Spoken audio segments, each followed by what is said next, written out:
afternoon, and good evening. Welcome from across this gorgeous planet. We are one church, many paths, one mountain, where our mission is what Barbara Marx Hubbard and Dr. Marc Gafni call the planetary awakening in love through a unique self-symphony. And together, we declare that the last day of the old face of evolution is honored as the first day of the new face of creation. I'm Kristina Amelong, the co-executive producer of One Church, along with Kirsten Zohar, and I am delighted to be here with everyone today. I welcome all the new people. Please do share that you are new in the chat box. We want to hear from you. When you do chat to everyone by checking that your settings say all panelists and attendees and not just all panelists. Use the chat function to say hi, to let us know where you're from, and to resonate the Dharma. In One Church, we are connected, we are whole, and we are expressions of the entire process of creation. We are activating a new humanity, and we are awakening as a new species. Homo amor, the fulfillment of Homo sapiens.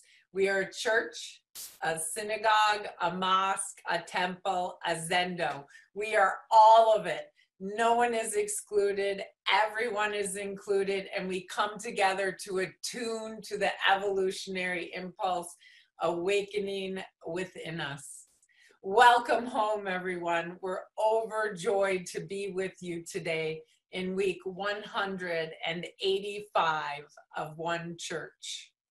Let everyone know about One Church. We're doing this primarily through word of mouth. Barbara talked about each of us having a family of 10 here. I love that idea, each of us tending our evolutionary family here in church. And I can say for sure that leadership around church is a sacred opportunity. On YouTube, we are One Church, many paths, one mountain. On Facebook, we are Facebook.com/onechurch.world. And right now we are live on Facebook. So if you could take a moment and look at your notifications and share that live link on your Facebook page.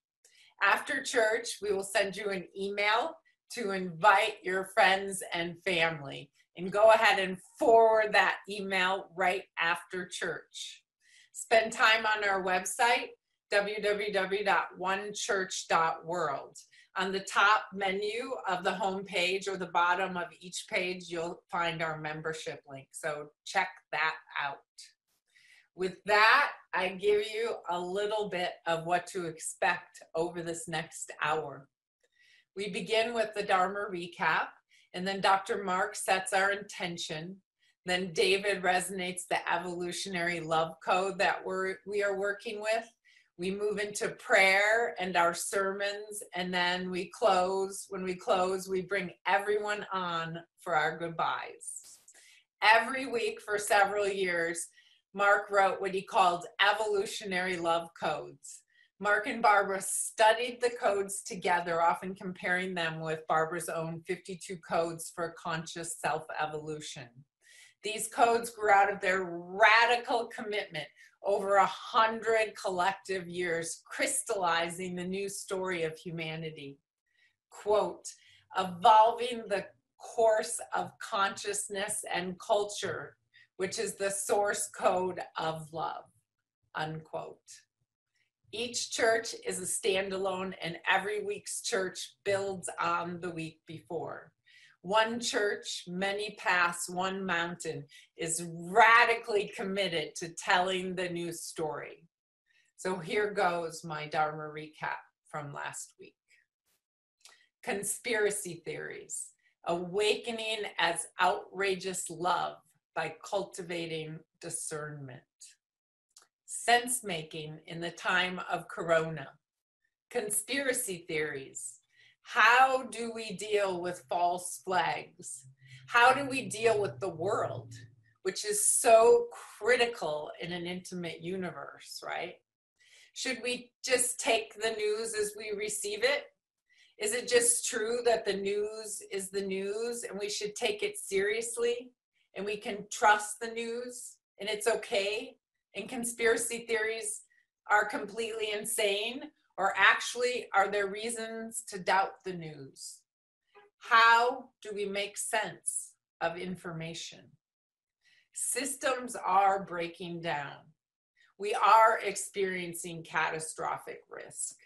Systems break down that are based on win-lose metrics, where every human being is engaging in their own narrow success story. Small stories. It's about me, and it's a separate self-separation, a purely human creation.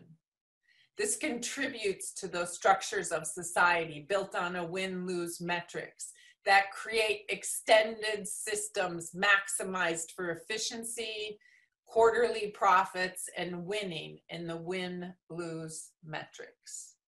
The value structure of the system determines the action, and the value structure is determined by the story that orients the system.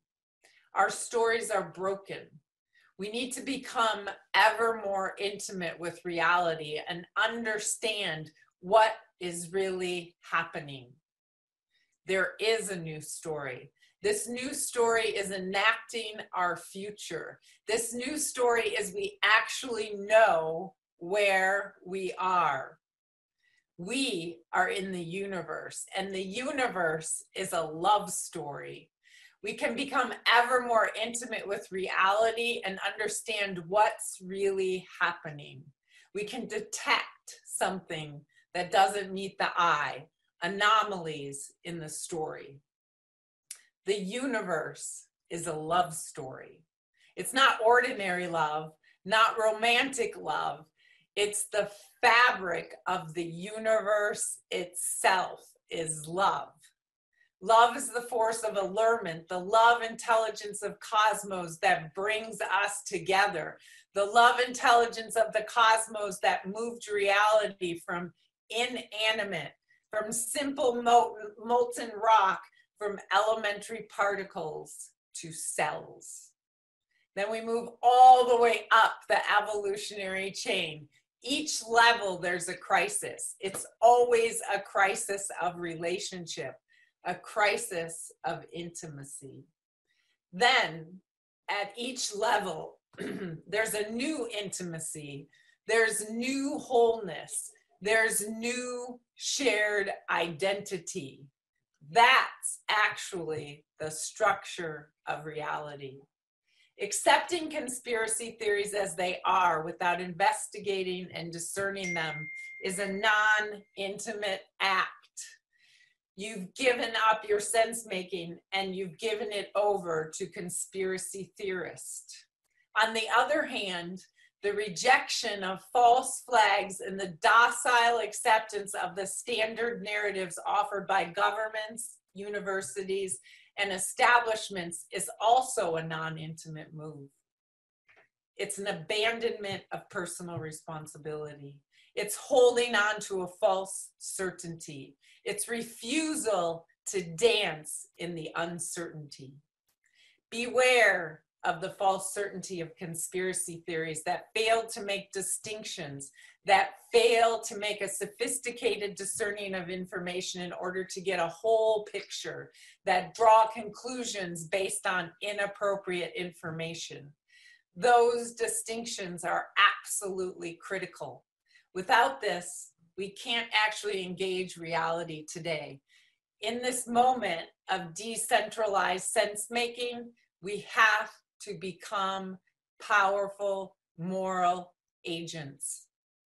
Feel into the deeper gorgeousness of reality that lives in every moment. That's never not here. We have the joy of mutuality and recognition in this moment of union together, in this moment of embrace.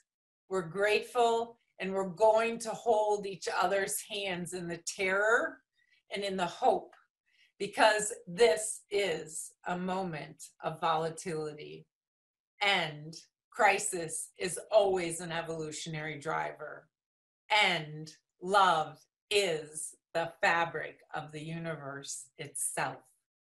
With that, I invite us to more deeply enter into the holy and sacred space of one church, and I turn my word to you, Dr. Marc. Doctor, you weren't sure which doctor it was. Doctor, somebody, there's some doctor here. Right, so Haley, thank you so much. Thank you so much. Thank you so much. Thank you so much. Oh my God, right? Oh my goddess. What heartbreaking and heart-opening times, right? Can everyone feel that? And to Haley, what a beautiful Dharma recapitulation. And we should make a clip just of your Dharma recapitulation, and we will, right? Just so beautiful. And I mean, such a deep dive last week. Where are we, friends? Where are we? What are we doing here? Okay, what are we doing here? Right? We're in one church, many paths, one mountain. And it's my job now to set intention.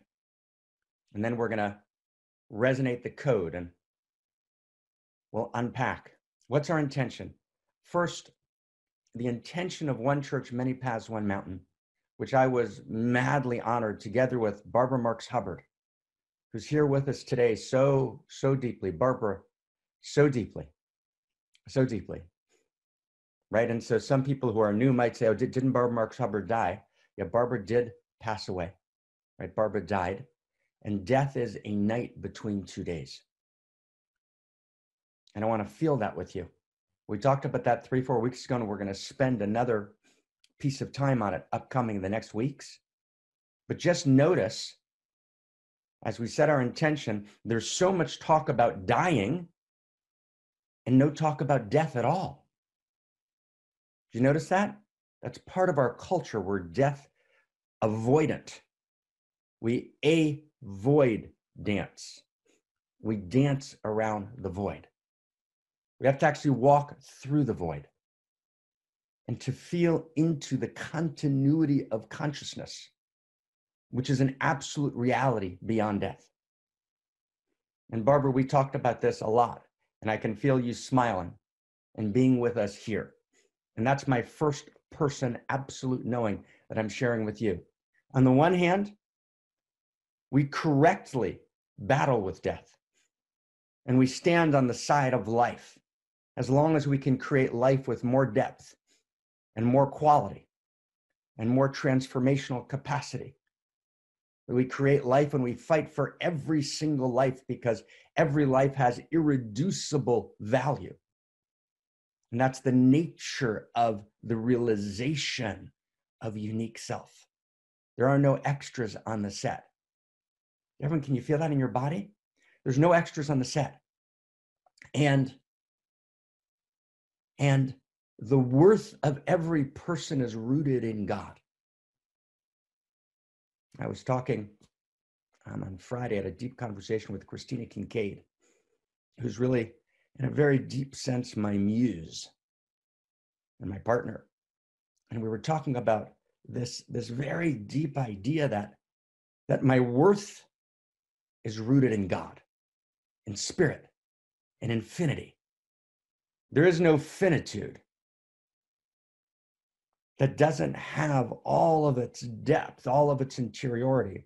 There's no finitude whose feet are not planted firmly in infinity. My worth is measured in the terms of the infinite. I live, I'm rooted in God. I'm held by God.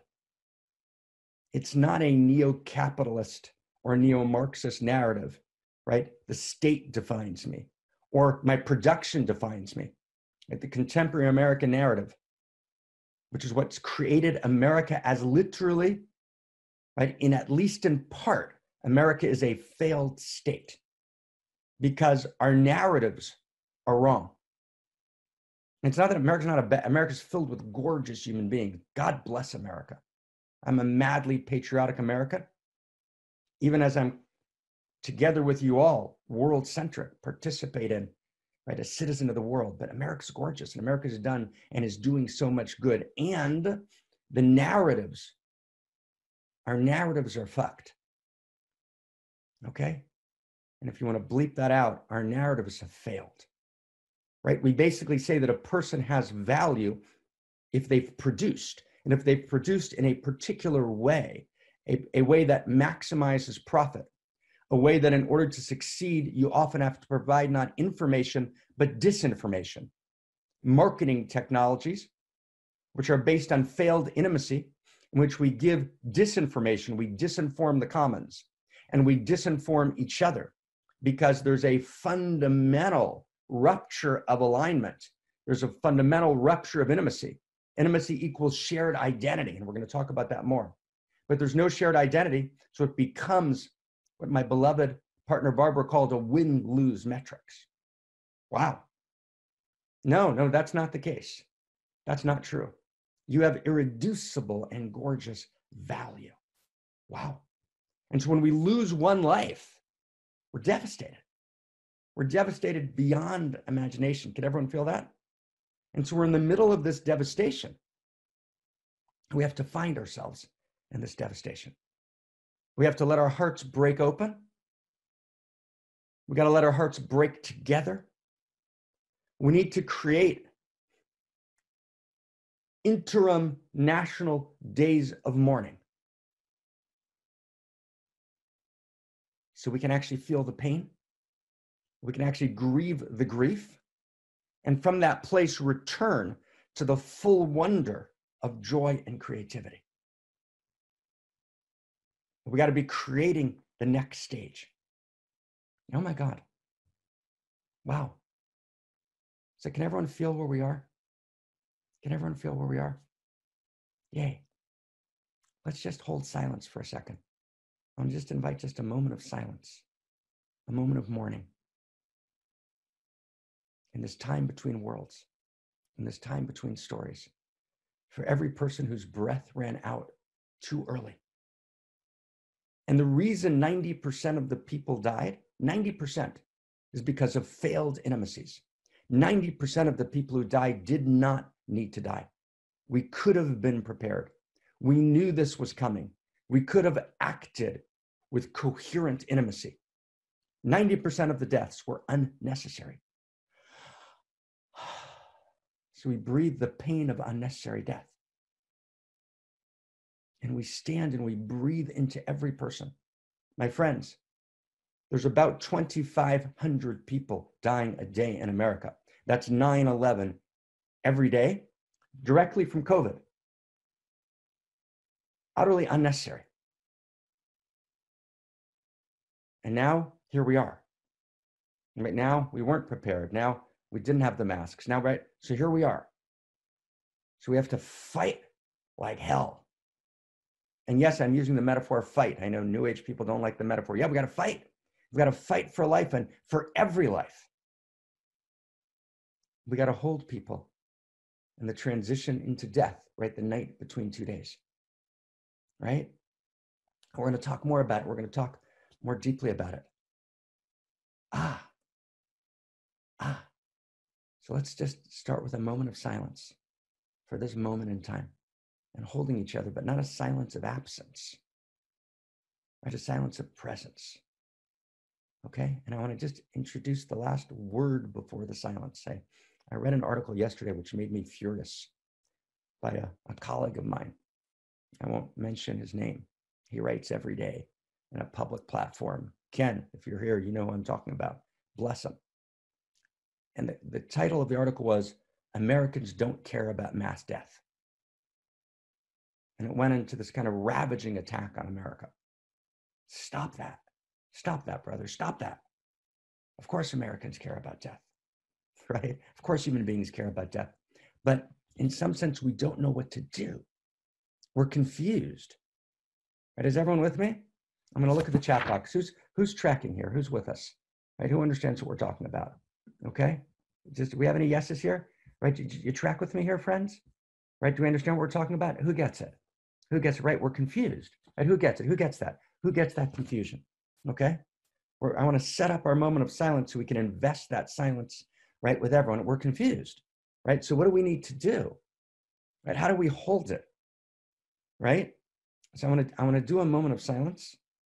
Let's bring that confusion into the moment of silence. And then let's kind of hold together. David's going to resonate the code. And then I want to offer, right, a practice and how we hold this. What do we need to do now? What needs to happen now, right? The first shock is over. Right? The first shock in the sense of the intensity.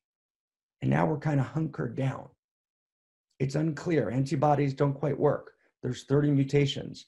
Not clear that there's immunity, even if you've had the disease. It doesn't look like a short fix. Something essential is changing. And it's never going to go back to the way it was. Something new has to emerge. Our crisis is a birth. Every crisis is a crisis of intimacy. Crisis is an evolutionary driver. So the purpose of this one church, many paths, one mountain, is not, and oh my God, do we love each other madly, every one of us, right? There's hundreds of us on this call, and thousands of people will listen. And so we're holding hands, right? We're loving each other madly. We're holding hands. And we have an intention.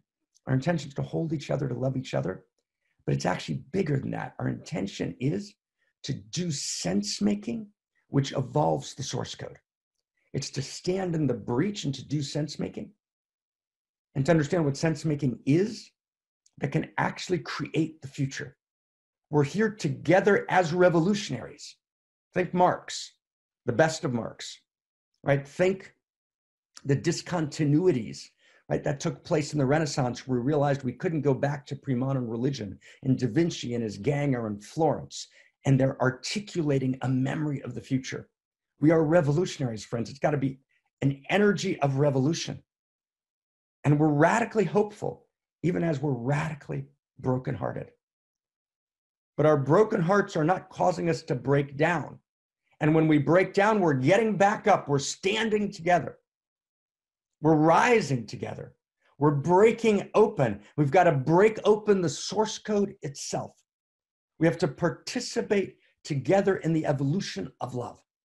And the evolution of love requires sense making. So we've tried to do every week in the last 6, 7 weeks, 8 weeks, and it's our gift to you. And just to share with you, just tiny, this is not so important, but just I can be intimate with you. For me, right, I stay up, last 2 days, usually 30-hour runs almost. This time I slept a couple hours in between because I want to give you the best of the sense making, so we can do it for the whole source code, and we can share it, and we can get it out there, and we can formulate it and articulate it, right? So these days, in between working with different people in the think tank on possible solutions, and being in touch with people who are working on antibodies and all sorts of structural things, and of course working with people in Holy of Holies, and making sure the think tank holds so we can actually take the next revolutionary step, right? I'm deeply involved with so many of you, right, in sense making. That's what we've been doing for the last 12 years when we began to talk about catastrophic risk. And we saw this, we understood this was going to happen, and potential existential risk. We have to do sense making in order to chart the next steps. And so we're going to talk in different stages today about sense making, information, the intimate universe. What does it mean to do sense making? What does it mean that our information ecologies are broken? And how do we restore and evolve our information ecologies as an act of divinity, as an act of spirit, as an act of enlightenment? And we're doing this for the whole source code. We're doing this literally to evolve the source code because we need the only way to walk through this crisis. There's only one way. And this crisis is, there's a bunch of critical details that need to be handled, infrastructure details, which are critical. And they are the sacred activism of this moment. But they won't get us all the way through. They're utterly necessary, right? The failure at the core is a failure of core frameworks. We're living in a failure of frameworks. So we need to not just restore, David, as you just wrote me, we need to evolve new frameworks, right? And it's only new frameworks, new narratives of identity, which we all share. And we actually live together in a story which we know that which unites us is so much greater than that which divides us. Does everyone get that? That's a shared story. You can't have global coherence and coherent response to a crisis if there's not a shared global story. How many times have we said that over the last 10 years? right? And in some sense, people would say, what are they talking about? What's Barbara and Mark talking about? What are they saying?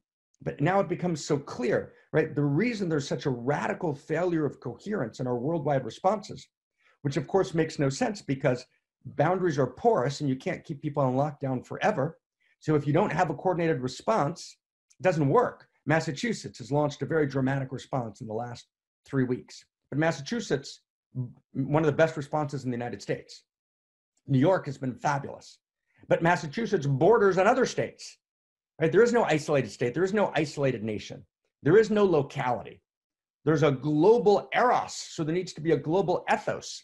And there can't be a global ethos unless there's a shared story, because a shared story means that we've done sense making.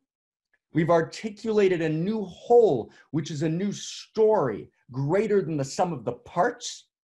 And that allows us to be coherent together, to be intimate together, to hold hands and take coherent action together. So what we're doing here is emergency. We're in an emergency. But emergency generates emergence. Okay? So I want to take all of that, if we can, into our moment of silence. Then we're going to come back. We're going to resonate the code. We're going to amor. And then we're going to go into this issue, this challenge, this, right? How do we do life? How do we hold joy and hold pain at the same time? Okay, so let's go into a moment of silence. Can we do that?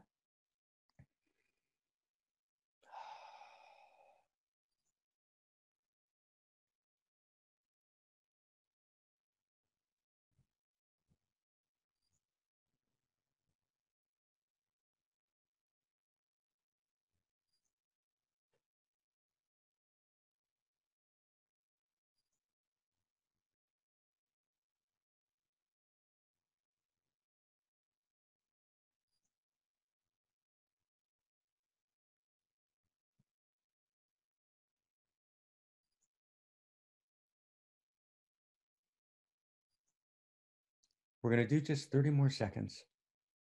In these 30 seconds, I want to invite everyone to mourn. Let's mourn. We need mourning. We need leadership. We need a national day of mourning, not for the whole thing, just an interim. We need to mourn. So let's mourn. Let's let the grief be with us.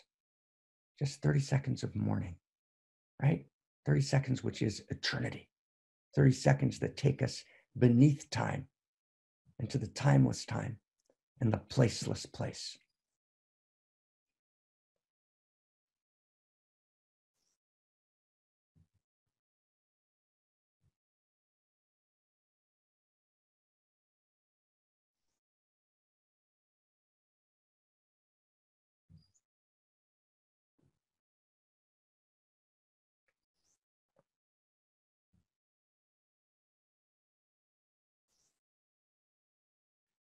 Holding hands, friends, holding hands.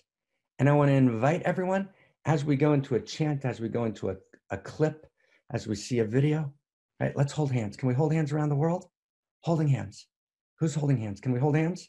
Around the world, let's literally, right? There's nothing like holding hands. If you're holding hands, just say yes, right? I know it's hard to type and say yes at the same time, but that's okay, right? Here we go, right? We're holding hands. We're holding hands, right? Let's feel amor. Amor is the chant, the practice with which we begin. We're going to do amor, then David's going to resonate the code, right? Krista, give us an amor. Taheli, give us an amor. And amor means love. And love means not a social construction. We are ontologizing love. Ontology means it's real. Phenomenology is ontology, right? The experience we feel of love that drives and animates us, that motivates our lives, is an expression not of mere human sentiment, but literally the heart of existence itself. Love is not weak, love is strong. Love is the strongest force in the world. It's the eros that binds reality in every second. And riding the mare, the stallion of that eros, as Plato wrote, we're going to ride through this crisis and birth a new reality. So amor, take us inside. Oh my God. Holding.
We have a term here, amor. And, I just have to unmute myself. Sometimes we have to all unmute ourselves. Can we all unmute ourselves, but unmute in your heart, right? Feel your voice.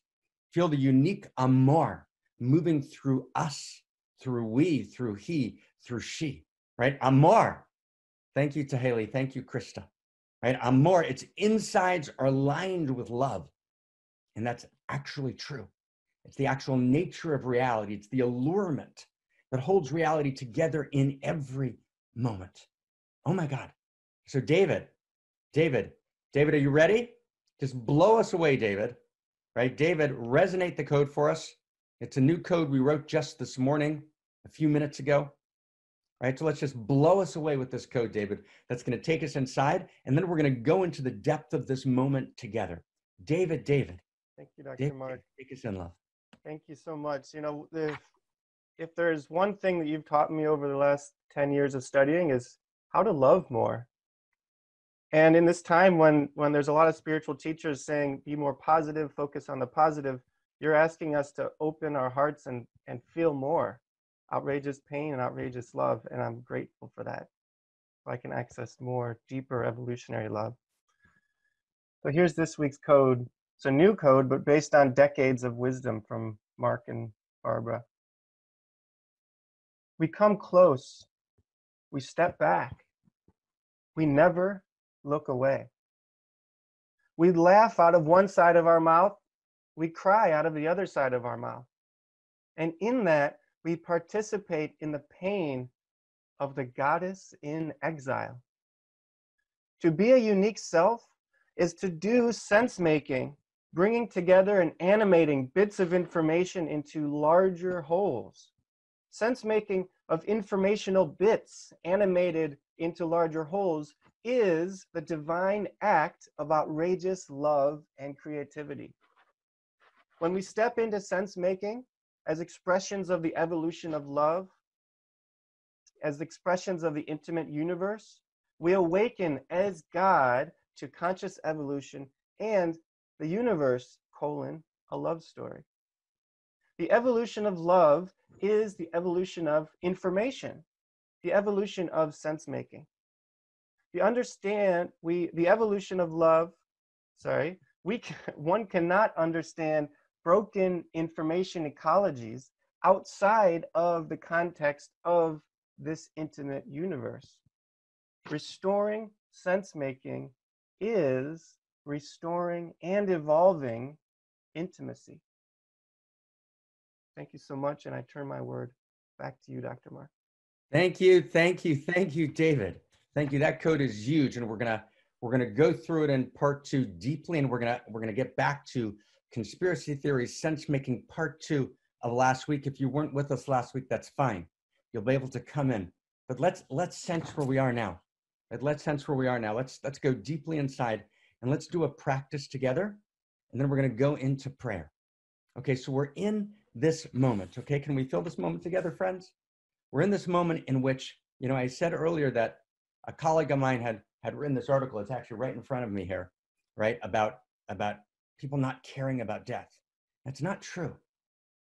People care, right? More than they can possibly hold. Does everyone get that? People care more than they can hold, right? But there's a gap between people's ability to feel the pain and people's ability to heal the pain. And in that gap, people close their hearts. Has everyone got that? There's a gap between our ability to feel and our ability to heal. And people sometimes look away, right? We close our hearts, not because we don't feel the pain, right? With total love, but outrageous fierceness. Shame on you, brother, right?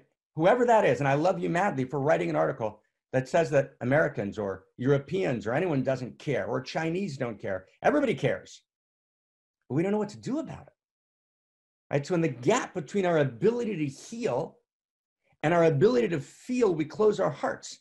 But we close our hearts not because we love too little, because we love so much. Can everyone feel that? Can we feel that together? Yeah? Who can feel that? Who can feel that? Just if you can feel it, ready us. Who can feel that? Let's hold each other, right? This isn't a moment to shame each other for not feeling, right? Let's feel the gorgeousness, right? To participate in divinity is to participate in the infinity of divine power and the infinity of divine pain, right? So in this moment, right, when we can feel so much, right, what do? So first, and this is so important, this is the ultimate principle of reality. It's the principle of identity, right? Remember, who are you? You're not merely a separate self, which was the understanding of modernity. You're not merely a separate self who needs to be obedient to God, the understanding of pre-modernity. You're not just, right, an aggregate chance collection of atoms and molecules with some extra functions, the implicit understanding of existentialism, right, and postmodernity, and you decide to create meaning, but it's ultimately meaningless, right? Which is why Camus writes in his novel, The Stranger, mother died today, or was it yesterday? Meaning even the love of mother is ultimately meaningless. And so he goes to murder someone to find out if he's alive. Wow, that's Dostoevsky also in Crime and Punishment. No, that's not. No, there's actually emergent from the sciences, there's a much deeper narrative of identity. And that narrative of identity closes the gap between our ability to feel the pain and our ability to heal the pain. So what's that narrative of identity? And I'm going to ask you to say it with me. It's the answer to the question of who are you? And who are you can only be answered in the context of where are you? Right? Where are you? Right? You're in reality. And what's reality? Reality is not a fact, it's a story. It's not an ordinary story. It's a love story, but for real, not a Harlequin romance. It's filled with agony and ecstasy, but its direction is love. The universe tilts towards love, and the universe tilts towards the evolution of love. And the love, right, the love that animates reality is the most real force in the world. And the arc of evolution is long, but it tilts towards love, right? Reality is not an ordinary love story. It's an outrageous love story. An outrageous love, unlike ordinary love, is the heart of existence itself. It's the love that moves us. It's why every song is a love song, right? Because the music of cosmos is intimacy, is love itself. That's where are you? And from there, we go to who are you? Who are you?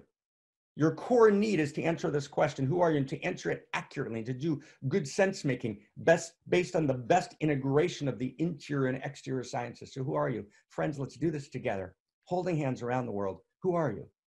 You are an irreducibly unique expression of the love intelligence and love beauty and love desire that is the animating energy and eros and desire of all that is, that incepted cosmos itself, that lives in you, as you, and through you, that never was, is, or will be ever again, other than through its unique incarnation as you. And as such, and LB, this is for you. We boxed on this on Friday, right? And as such, you have one question to ask and one question only. There's only one question. This is the great inquiry question. First, you ask, who am I? Right? Who am I? I am, says Ramana Maharshi. But no, not quite. That's just the beginning. That's true self.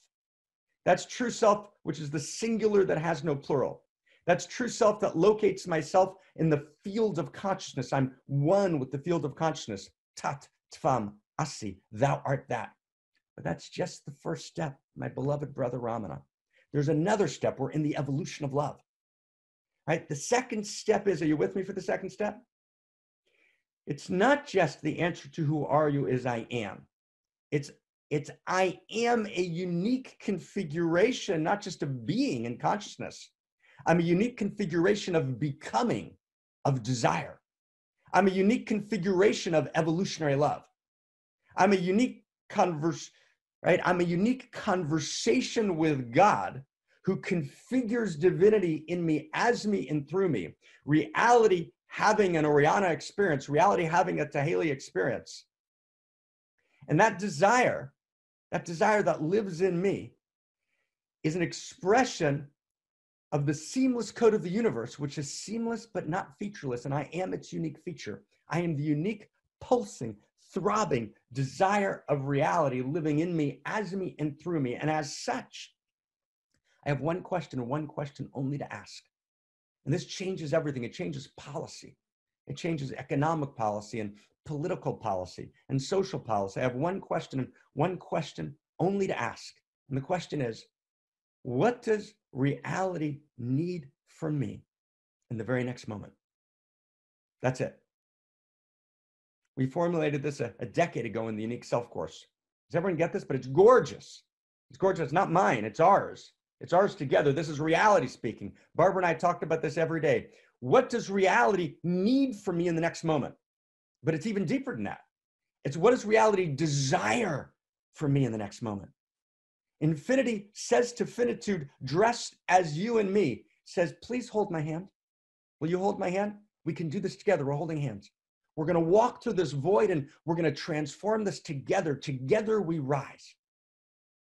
And God got us. The infinite rises only if finitude co-creates with the infinite.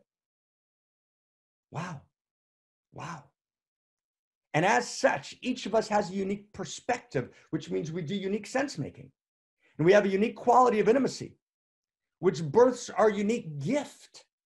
And our unique gift is both our unique way of being and our unique becoming, our unique activism, our unique contribution, which is our unique obligation, because the word obligation in the original Semitic language is both love and obligation, same word. It's my unique responsibility. It's my ability to respond, to stand on the abyss of darkness and say, let there be light. Now, am I responsible for the whole thing? No, I'm not. But I am responsible. I am radically in the joy, the ecstasy, the urgent, ecstatic ecstasy, the ecstatic urgency of having one question and one question only to ask ever. What does reality need from me in the very next moment? What does reality desire from me in the very next moment? And that's what I have to do. Now, when I make that true, then I awaken as the fulfillment of Homo sapien and Homo amor. Then I begin to incarnate the new human and the new humanity. And that's the way through here. That's the only way through here, is to incarnate that new human and that new humanity. And then I can close the gap between my ability to feel the pain and my ability to heal the pain, because I can heal the pain. Not all of it. It's not all mine to heal. Right? The notion that it's all mine to heal is a strategy of the egoic mind, the separate self, lost in narcissistic hubris and inflation and character disorder. No, it's not all mine to heal. Right? No, it's not. But what's mine to heal? That which is, right? Reality is asking one question. Intimacy is always unique. Right? What's the unique expression emergent from your unique perspective, your unique quality of being in intimacy? What does the universe, what does reality need from me, need from you, desire from me? It's not just need. You get that? It's a desire. You can actually feel reality's desire. And that's what Barbara and I called together, and reality called it, right? With us, we're calling it together. That's your deepest heart's desire. Your deepest heart's desire is not your pathology. You get that? Your deepest heart's desire is the outrageous act of love that seeks to emerge through you in the next moment. And that's why outrageous acts of love are so wildly important. Does everyone get that? That's why they're so wildly important. And Krista's going to talk to us today about outrageous acts of love, right? And we're going to hear about that. And we have a place on the Facebook page, and maybe someone can just post it in the chat box now, where all of us post, right? Whenever we can, our outrageous act of love, not as an act of arrogance, as an act of divine pride, as the Tibetan Buddhists say, right? I am the universe. I am evolution, awake and alive. I am the responsibility. I have the ability to respond. When I have the ability to respond, I have dignity. You get that? Right? The ability to respond is an affirmation of my dignity. Right? In this moment, you have power. You're powerful. I'm powerful. You're infinitely powerful. The power is not with Mario Cuomo, although he is gorgeous. It's not, right, with the governor of Massachusetts, although he's gorgeous. It's not with, right, the every doctor and nurse, although they're gorgeous, they're each in their unique power. The doctors and nurses, oh my God, we can only bow. Right? To the people delivering packages, the people in the groceries. Right? Oh my God, good job. Alicia Keys did a new song, Good Job. Maybe we'll get to it later. Good job. Oh my God, good job. But you have power. I have power. What's your power? Your power is to respond to reality's need from you. Reality needs you. That's not cute. That's not a metaphor. It's not a simile. It's not mythopoetics. It's ontology. It's the nature of reality. Reality needs your service. And reality desires something differently, right, from Shot, from Andrew, than it desires from Mark. That's your superpower. Your superpower is to respond and feel reality desiring your outrageous act of love. And your outrageous act of love heals something. Your being and your becoming, your gift, your exploded ecstasy, right, garbed in a concrete, outrageous act of love. Whether it's, right, sharing your resources, making a phone call, right, reintegrating a part of yourself that you've left out in order to allow you to be more and to do more and to share more, forgiving someone who wasn't forgiven, reaching out to someone who's left out of the circle, right, sharing your time, your energy, your money, your commitment, your dedication, your unique, gorgeous quality of love, desire, and love intelligence. You're not outside the circle. You're madly needed. You're powerful. You participate in the divine infinity of power. Wow. Wow. So that's true. Wow. Right? Wow. Wow, wow, wow. So from that place, I want to ask you if you can for a second. We're going to go into a practice, into a meditation. And the practice is, and it's part of our code, right? It's to laugh out of one side of our mouth and to cry out of the other. And Jack Gilbert has a great poem, and I'm going to grab, Jack, a couple of pieces you've passed. You're in the continuity of consciousness. I thank you for it, right? If we deny our happiness, if we resist our satisfaction, we lessen the importance of their deprivation. Joy, I'm going to say it differently, okay? Right? Now try and say it in a new way, okay? Joy is an act of protest. A joy protests against the pain. So I want to invite everyone, make love, right? Make love. Don't stop making love. Don't stop feeling the pleasure of your body. Take a walk. Be blown away by nature. Watch something inspiring. Write. Find pieces of unfinished business. We'll talk about that, I hope, next week, that need completing. Right? Cry in ways you've never cried. Because every time we cry for all the times we've never cried before. And every time we laugh for all the times we've never laughed before. So don't deny your happiness, even as you respond to the outrageous need of this moment to commit the outrageous act of love, which your intimate coextension with reality allows you to feel. Reality needs you. And your only question is, what does reality need from you in the next moment? That's happening. And your joy, right, is happening. Risk delight. I want to ask, right? I want to ask everyone to risk delight, not frivolous joy. Risk delight. We can't live without delight. Risk joy, right? Right? We must have the stubbornness to accept, right? Wow. To accept our gladness in the ruthless furnace of the world, right? We must have the stubbornness. This is Jack Gilbert. We must have the stubbornness to accept our gladness in the ruthless furnace of the world. Friends, if we make injustice the only measure worthy of our attention, we don't place our attention on wild joy, then injustice defeats us. We step close, we step back. We never look away. And we turn our attention to joy, right? So mad joy, friends, mad love, full on. Can everyone feel that? We laugh out of one side of our mouth and we cry, right, out of the other side of the mouth, right? Oh my God, we must have the stubbornness to accept the full ecstatic urgency of our joy and never let our joy be swallowed by pain in the ruthless furnace of this world. Oh my God. So we're going to practice now for a second, okay? We're going to practice. And it's a practice that comes from the 12th century.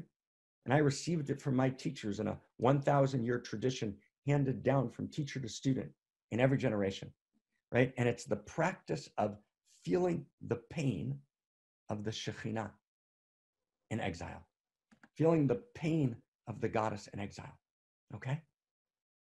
And the way we do it is we're going to turn our full energy now for 2 minutes to the pain, full on energy, right? Every image, every not breath. And then we're going to turn our full energy to the joy, right? And then we're going to do it together. We're going to do a minute of each. I said we're going to do a minute of each. So first, okay, Denise, we're going to do this together, okay? First, just full energy, right? If you can write it in the chat box, and if you can step, if you can, if you're up for it, is this okay, please? Okay, is this okay? Step out and write in the chat box and just say, I am, right? I feel the pain. Just that, I feel the pain, right? I am the pain, right? I feel the pain. We're participating in the pain. We're not looking away. I feel the pain. Am I willing to feel the pain? Right? I feel the pain. And I'm in mourning. I feel the pain. I'm broken fucking open, right? Right? I can't breathe. And I feel all the pain of all the people that we ignored before Corona, right? All the people that didn't have health care, the failure to enact public goods, right? Every child that died from cancer because we didn't have health care around the world, global health care, global public goods, right? I feel the pain of my uncle, of myself. I feel the pain, right? I feel outrageous pain. We live in a world of outrageous pain. That's what it means, right? We live in a world of outrageous pain. I feel the pain. I'm not looking away. I'm not looking away. And in the very next second, friends, in the very next second, I feel the joy. The very next second, I feel the outrageous joy, right? In the concentration camps, my mother told me people made love. Right? We're not in concentration camps now, but we're in a major catastrophic risk moment. We make love. We pleasure reality. We pleasure ourselves. We pleasure nature. We let nature pleasure us, right? We laugh, right? Can you feel that? We laugh. We laugh, right? I feel outrageous joy, and I feel outrageous joy flowing through me, in me, as me, and through me, all the way, blowing open, blowing away. I am joy, right? I am delight, right? We risk joy in this moment, and we risk delight in this moment. I am the joy, and I am the joy. I am the joy. And now we bring it together, okay? We bring it together. Are you ready? We bring it together. Are you ready? I am pain, and I am joy. And I feel pain, I feel joy together. I laugh out of one side of my mouth. I cry out of the other side of the mouth, right? I feel pain, I feel joy. Who's with, let's do this for the world. Let's evolve the source code itself. I feel pain and I feel joy, right? I feel pain and I feel joy. I feel pain and I feel joy. And I feel joy, I feel pain. I feel joy, I feel pain. I contract, I expand, right? I feel pain, I feel joy. Oh my God. And oh my God, I feel pain, I feel joy. I feel pain, I feel joy. I contract, I expand. I'm rolling in laughter and I'm doubled up in pain, right? In this movement, beloveds, right? When I turn away, I'm in the pre-tragic. And I turn away. And even when I'm locked in all the details, reading article after article, but I'm numb, I'm in the pre-tragic. That's called pre-tragic. When I get lost in the depression and the contraction and the full pain of it, I'm in the tragic, right? That's the tragic. So I've got to move from the pre-tragic to the tragic, back to the pre-tragic to the tragic, back and forth. Then I get stuck right between them. And then I go inside. That's what we're doing now. I go inside. I find myself inside, and I find she inside of me, because the mysteries are within us. And I move to the post-tragic. And in the post-tragic, I feel the pain. I feel the joy. Right? The pre-tragic, I've looked away. Right? I'm busy, and I'm just somehow, even in the middle of the corona, I don't let it affect me. Right? The tragic, right? I feel the pain. The post-tragic. Right? I feel the pain, but I've also cast out remorse. I have full regret and I'm full in joy. And when such as I cast out remorse, wrote Yeats, so great a sweetness fills my breast. We can laugh and we can sing. We can dance with everything until everything we look upon is blessed. When such as I cast out remorse, so great a sweetness fills my breast. We can dance and we can sing. Right? Right? Until everything we look upon is blessed. Even as we take every ounce of energy, we sacrifice beyond as God sacrificed, as infinity stepped back and sacrificed to allow room for finitude. We step back and we give everything we have to heal. And the first healing is that which reality invites me to do in the very next moment.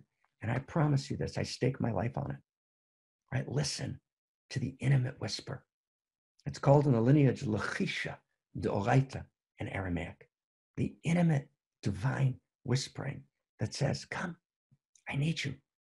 Hold my hand. This is what I need to be through you in the very next moment. No one's left out. I find my worth in God, who is the infinity of intimacy that knows my name. And I feel God blessing me.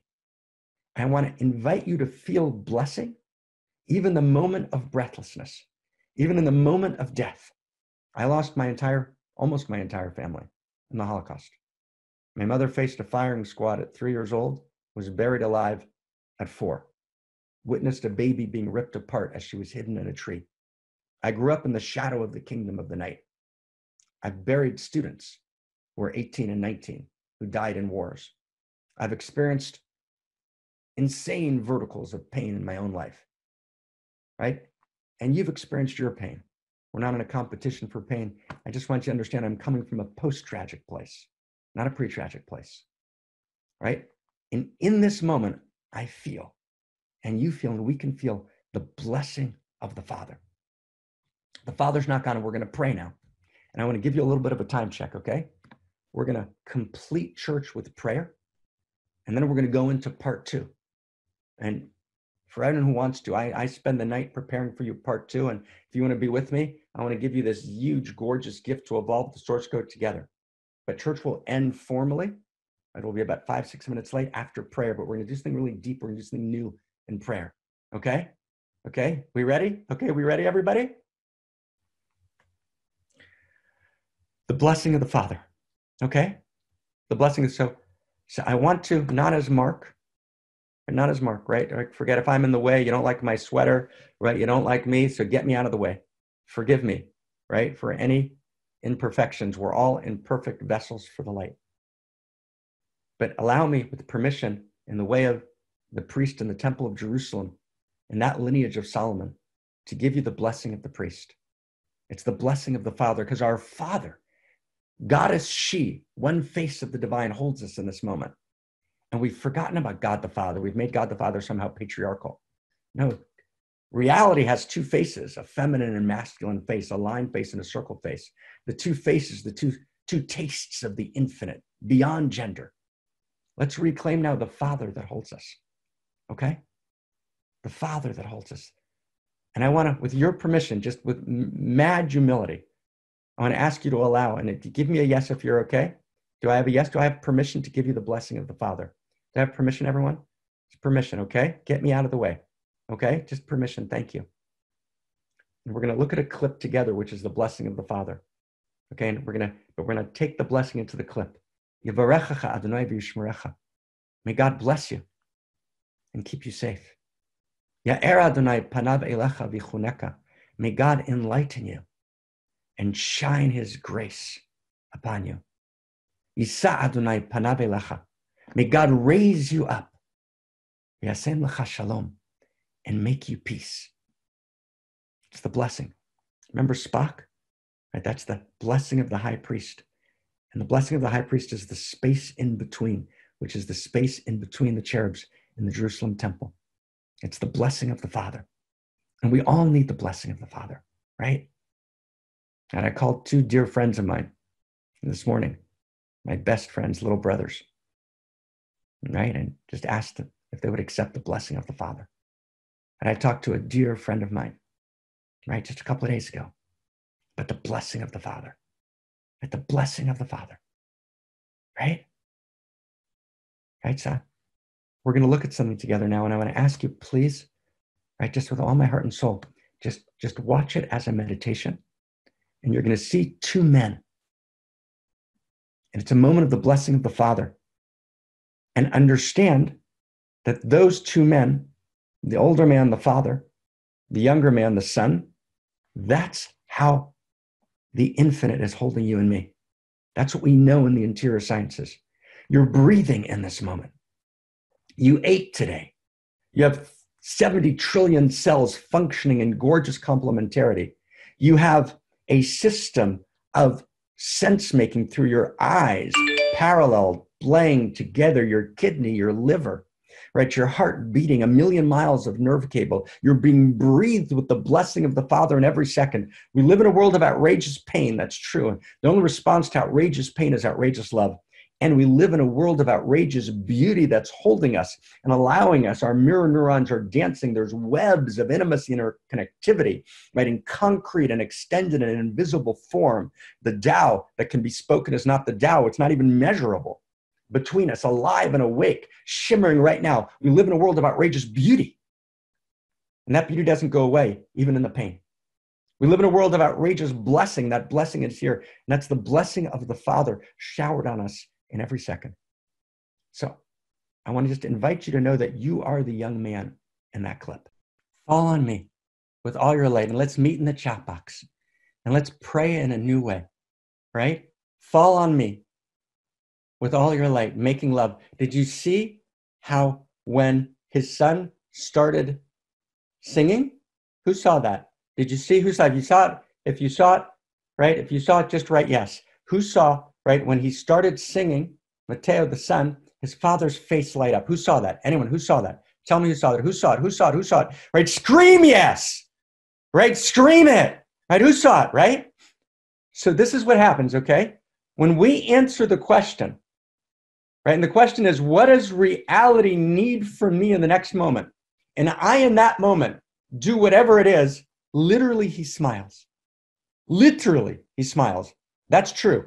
I swear to you, and I don't have time now to go into all of the interior sciences, but I swear to you that that's true. Okay, do you trust me? I trust you. We got to trust each other, right? In sense making, okay? Right? Literally, she smiles. Literally, she smiles, right? Right? Did you see the way they touched each other? Did you see the way they felt each other? That's eros, right? That's not sex, it's eros. Did you feel that? So let's go in the chat box, whoever's willing, who's up or up for this, and we're going to pray. And we're just going to add the word this week, whoever can, Father. Now remember, please, if you're new, the God you don't believe in doesn't exist. This is not the pre-modern God. This is not the ethnocentric, homophobic God. This is not the God that says we're the chosen people and you're not. This is not the Godfather in the sky. This is not, with all blessings, because I love him, it's not Santa Claus. This is the quality of the Father. Does everyone understand that? Right? This is just like there's the quality of the goddess, the mother, the quality of she. And we've talked a lot together about she. There's the quality of he. Right? And in all of the kind of appropriate outrages of Me Too, we've also emasculated the he. And we've lost touch with God the Father. So this is a moment for the Father, for the blessing of the Father. Right? The Father and Mother are two faces of the one. Okay? Right? I tell you the last thing as we go, with permission. Right? My whole life I died for the blessing of the Father. How many of us have just that? All of us. There's no one who's, right? We all desperately need the blessing of the Father. We need to be held and blessed by she, right? And held and blessed by he. So we turn now in this moment, restoring, evolving the dignity of the Father. And we say, Father, we thank Father for our blessing and we ask for everything. So if you're up for it, we go in the chat box and we say, Father, thank you. And then we ask, just like we ask from she, because Father and Mother together, right? God, Goddess, is lover, is our deepest friend, but also is King, Queen, is Father, Mother. So in this moment, we turn to Father.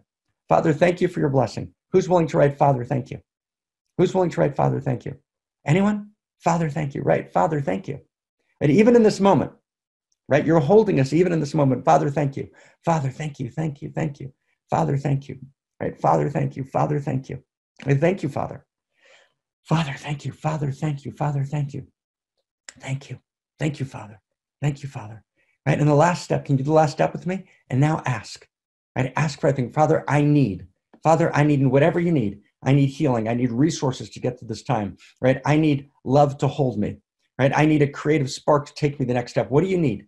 What do you need? And now I need, Father, I need comfort, right? Father, I need love, right, to hold me, says Marcy Heller, right? Oh my God, Penny, thank you, Father, I need comfort, right? Thank you for your blessings, right? Father, thank you, Deborah, for the warmth of your smile. I ask for courage to move forward, right? Thank you, Krista. Father, I pray my sister Minika may receive the blessing of the Father in every cell of her heart, and her outrageous pain may heal in the face of love. Penny, I need love to hold me. Klaus, Father, I need to feel your love. Kimberly, Father, I need love to hold me. Steph, right, I need, right, resources, right, to hold me. Andre, right, I need love enfolding me. Claire, Father, please hold all who suffer in this time of outrageous pain. Suzette, Father, I need your strength and wisdom. Myra, I know where my blessings come. Harry, I wrote you a short note, longer letter coming, right? Harry, right? I'm giving you the blessing of the Father. Give me the blessing of the Father. I need inspiration, says Harry. Shot, I need resources to create a new house, home. Simona, Father, I need to hear your voice. Simona, you're hearing his voice. You are his voice, and I'm his voice, and he's beyond us and holding you. I'm going to listen together with you, Simona. Can we listen together? Can we hold hands?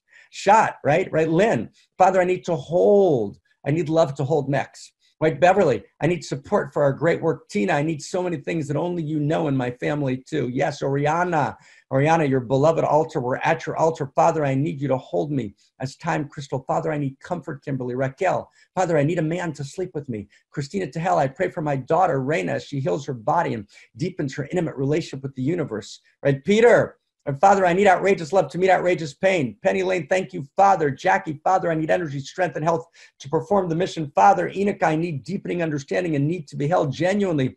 Father, thank you. I need everything. Randall, thank you, right, Father, for making love. Father, I need Liam, your courage to continue on my journey. Father, I need health to belong at service. Shahati, Christina, right. I ask for the men and women in my life to know the holy blessing of the Father, right? Yes, and my sister should know the blessing of the Father, right? Father, I need community to hold on to. Paul, we're together. Thank you for doing that series of calls, Paul. And I'm happy to talk to you before or after and in the middle. Paul, right? Paul, Carol, we're holding hands. G, right? Father, I need patience and preservation, right? Adam, Father, I need wisdom and patience, right? Yes, Adam, and whoever Adam is, whichever that Adam is, but Adam, I love you, but right to all panelists and attendees so we can feel your blessing. Terry, Father, thank you. Son, Topher, no, I love you. Right, Father, I need your hand, Gabi. Right, Helene, Father, thank you. I need money and healing and the pain to go away for everyone, for me forever. Marianne, Kimberly, Kirsten, right, Beverly, Tina, Kathy, right, Kathleen, right, Maxine Hamilton, Jacqueline, right, feel the blessings. I need everything. Joyce, you're so awesome. Right. So, because Krista, Raquel, Anu, Father, I need my parents in Louisiana to be safe and my sister to be safe, right, as she's on the wards and to feel loved until I can go see him. Christina, I pray for guidance to serve you ever deeper. Andre, I pray for my daughter to be much more in touch with me. Beverly, Father, I need your co-creative power to rise to the call. Right? Can you feel that, everyone? Can we feel that? Father, right? Father! Right? We scream to the Father like we scream to the Mother, right? All the way, right? Not in pre-modernity, right? Not in a denuded modernity, not in a deconstructed post-modernity. We're in this new moment, right? We're in this new moment, which is the emergence. Emergency generates emergence. Our crisis is a birth. Barbara, you're with Mother and Father now. Barbara, can you open the gates for us, love? Right? Holding your hand. Barbara, beloved, let's open the gates. Let's open the gates wide, all the way. And with permission, I'm just going to end this piece, and with this church ends, and we're going to go into the next piece. We're going to blow into the next piece, and I'm watching the time. I'm just going to end with the chant of the Father. Okay, and one last minute, okay? Is that okay? Right, keep praying, right? Keep writing, whatever comes down, right? The Father, the gates, can you feel the gates are open? So the chant is Avinu Malkeinu, our Father, our King. Chanenu va'anenu, give us grace. Ke'en banu ma'asim, right? Out of the utter gorgeous love you have for us. Tzedakah v'chesed. Liberate us. And we hold your hand and we participate in liberation. And we're Prometheus and we're going to steal fire from heaven because we know you want us to. And we know we're held by you in the same time. Never not. Avinu Malkeinu. This is the desperate plea and the ecstatic, exultant demand for the blessing of the Father. Avinu Malkeinu. Chaneinu v'awaneinu. Avinu Malkeinu. Chaneinu v'awaneinu. Ki ein banu mahasim, Father, aseyei mo'anu, tzedakah v'chesed, aseyei manu tzedakah v'chesed v'hoshienu, Father, Avinu Malkeinu. Chaneinu v'awaneinu, Avinu Malkeinu, Chaneinu v'aneinu, ki ein banu mahasim. Aseyei mo'anu, tzedakah v'chesed, aseyei manu, tzedakah v'chesed v'hoshienu.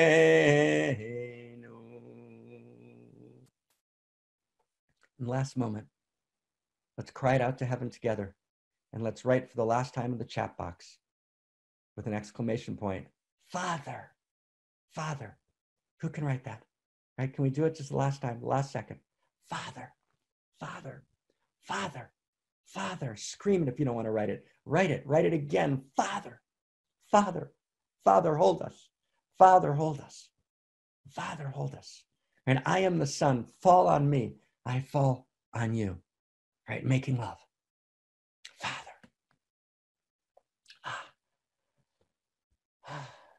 And with that, we finish church and we begin the next section. And I invite everyone, for the sake of the evolution of love, if you all can, to be with us. We're going to move into an entirely new world, right? And if you can't, like, love you madly, right? Of course. I totally get it. And I'm like, oh my God, we've got to do sense making. We got to evolve the source code now. Oh my God. So can we breathe for a second? Yeah.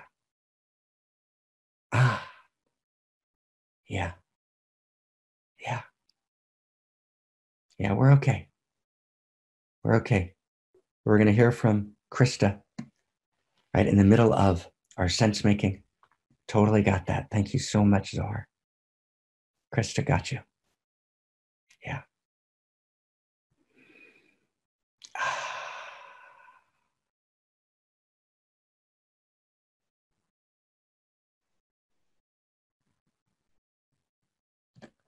Cha.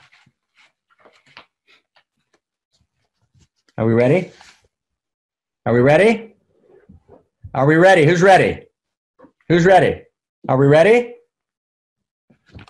So my teacher, right, who I, not someone I actually studied with, I wouldn't quite call it that. I didn't quite study with, right? But just we shared a space and we communicated a couple of insanely beautiful times, right? So I mentioned in one of our talks in what we call the Dharma Circle, we talked about he would come at like 10 at night, and at 3 in the morning, when the last people were there, that's when he would say it, right? So we're not doing performance. We're not looking for likes. We're not in a Facebook monetized app. We got to go inside the source code now and actually find our way. And we're gonna find our way to literally a new world. Okay? Literally a new world. Okay? So we in? Okay, good. So totally with you. Ready to go. Here we go. So, and I'm going to go a little bit slow.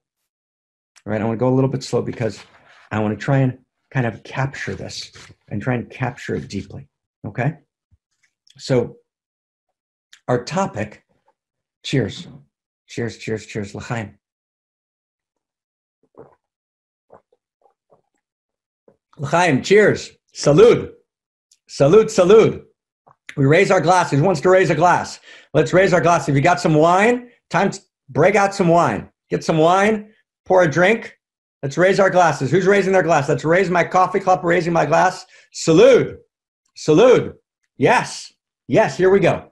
Okay, so we're gonna go kind of crazy deep here, and I want to try and break something open, okay? And I was boxing with my friend Daniel on this morning, and Zach and I were talking about it last week. Right? I want to go all the way, okay? Cappuccino, Anu, cappuccino. Give that man Venu a kiss, okay? Here we go. So we're going to get in the end to conspiracy theories and to false flags. So I'm going to say a couple of words about that to start, but then I want to we got to go deeper in to know what's happening and how to hold this. And that's our job in sense making. That's the job, right? One church, many paths, one mountain. And our sister, right? Independent movements, but sisters to us, the Center for Integral Wisdom, the Foundation for Conscious Evolution. Barbara, we're ready to go. And the Office for the Future. Okay, the Office for the Future. And if I can, I want to just ask you for a second to be with me, right? This sense-making process we're about to do, right, is an expression of the Office for the Future. The Office for the Future is a term coined by my beloved evolutionary partner, Barbara Marx Hubbard. And in about 2 or 3 weeks, we're actually going to be opening for the first time a web presence for the Office for the Future. So what is the Office for the Future? And I want to just meditate this with you for a second. So I'm going to turn off my video. And I just want to be with you in voice for a second, okay? What is the Office for the Future? The Office for the Future, originally named by my evolutionary partner, Barbara Marx Hubbard. The Office for the Future understands that sense-making is essential. And that sense-making is the way we can imagine into the new future. And that every crisis at its core is a crisis of intimacy and a crisis of imagination. To heal the crisis of intimacy, we need to reimagine new intimacies, but new intimacies in the sense of an intimate universe, new intimacies in economies, new intimacies in politics, new intimacies in relationships, new intimacies in organizational structures, new intimacies in national budgets. And we're in this moment of transformation. We're very much like the caterpillar that's desperate to turn into a butterfly. And when the caterpillar nears its transformation time, it begins to eat ravenously, right? Consuming, right? Does that sound familiar? It's how we identify ourselves these days, right? As consumers. And let's meditate this together, friends, right? As you listen, hear this not as information in the surface sense, but the information, the very formation of reality. We've defined ourselves as consumers. We take in, we take in, we take in, we take in, and we try and cover up the emptiness. The caterpillar body, which is the body politic, which is our body, becomes heavy. Obesity explodes in the world. We outgrow our skin many times. The caterpillar outgrows its skin until it's too bloated to move. It's too bloated to even move. Then the caterpillar attaches to a branch, right? It's upside down, the caterpillar is, because like this moment, everything's turned on its head. And the caterpillar forms a chrysalis. A chrysalis is an enclosing shell. The caterpillar's freedom is limited, like the lockdown of COVID-19. Right? The caterpillar is on lockdown for the duration of the transformation. But within the chrysalis, right, a biological phenomena of a radical amazement that can only be held in rapt attention and Holding something in rapt attention is what it means. A miracle. A miracle means marari, to hold in rapt attention. So open your heart with me if you can. Open your mind. Open your biological, scientific mind. Literally, in the caterpillar, tiny cells, what biologists, right? Tiny cells, what biologists actually call imaginal cells, begin to appear. And these cells are wholly different from the earlier structure of the caterpillar, the earlier caterpillar cells. And these new cells carry new codes. We might call them evolutionary love codes, right, in the language of our society today, right? These new codes, they carry different information, right? They literally resonate to a different frequency. These new codes, these imaginal cells, are holding a memory of the future. It's the frequency of the emergence that will come from the emergency. And at first, of course, the caterpillar's immune system, right, perceives these new cells as enemies, and they're attacked. Why are you talking about the second shock of existence? Why are you talking about crisis? Let's just be happy, right? The prophet is always killed, and we all need to be prophets together. We all need to be seers together. We all need to be sacred futurists together. We all need to realize and sense make beyond the status quo. So in the caterpillar, the immune system perceives these new cells and experiences them as enemies and attacks them, just like new structures, just like new narratives in science and medicine and politics, new narratives of identity, new narratives of social behavior are denounced, are ignored, are considered fringe by the mainstream. But the imaginal cells, and we are the imaginal cells, friends, but the imaginal cells in the caterpillar, they don't look away. They're not deterred. They continue to appear in greater number, and every person listening right now is an imaginal cell. The imaginal cells continue to appear in even greater numbers, recognizing each other, bonding, right? Allured together, we come together. It's why you're listening. It's why we're hearing each other.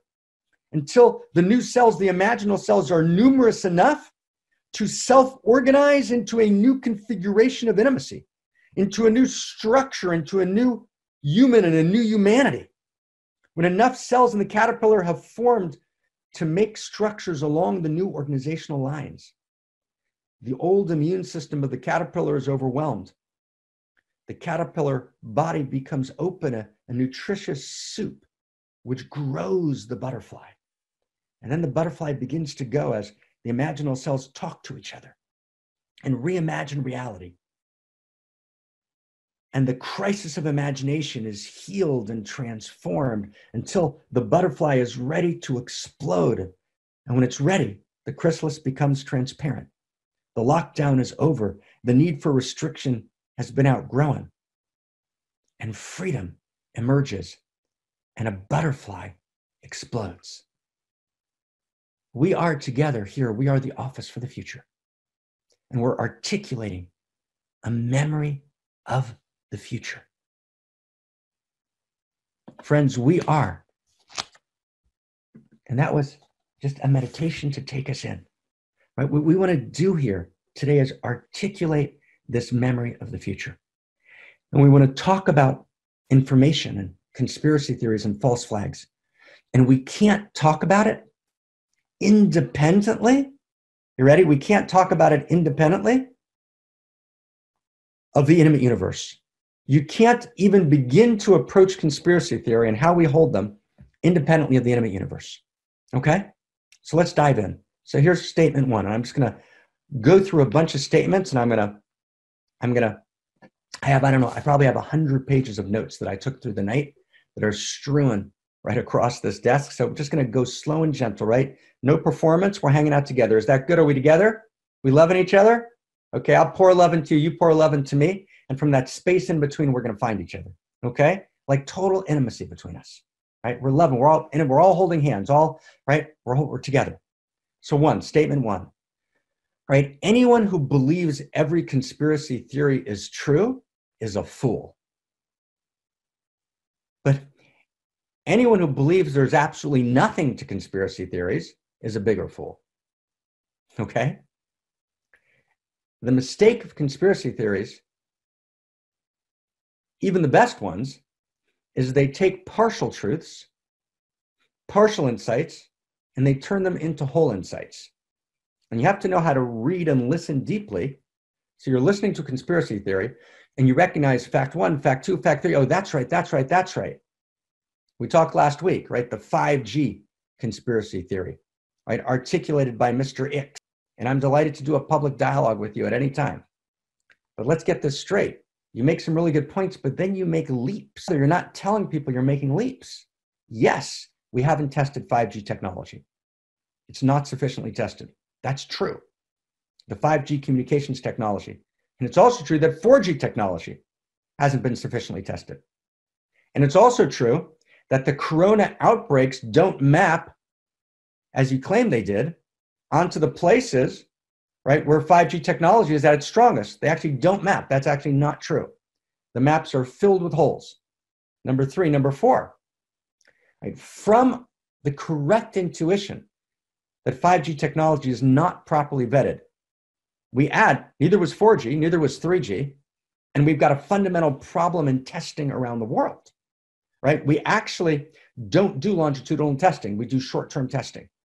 And short-term testing is insufficient. What we often do, as my brother Daniel says, in short-term testing, is we look at a particular biometric, we see if a particular drug affects that biometric, right? And if it does, we say it's through its trials, then we release it. But we don't look at, we ignore other biometrics. We ignore other variables. So we actually cherry pick.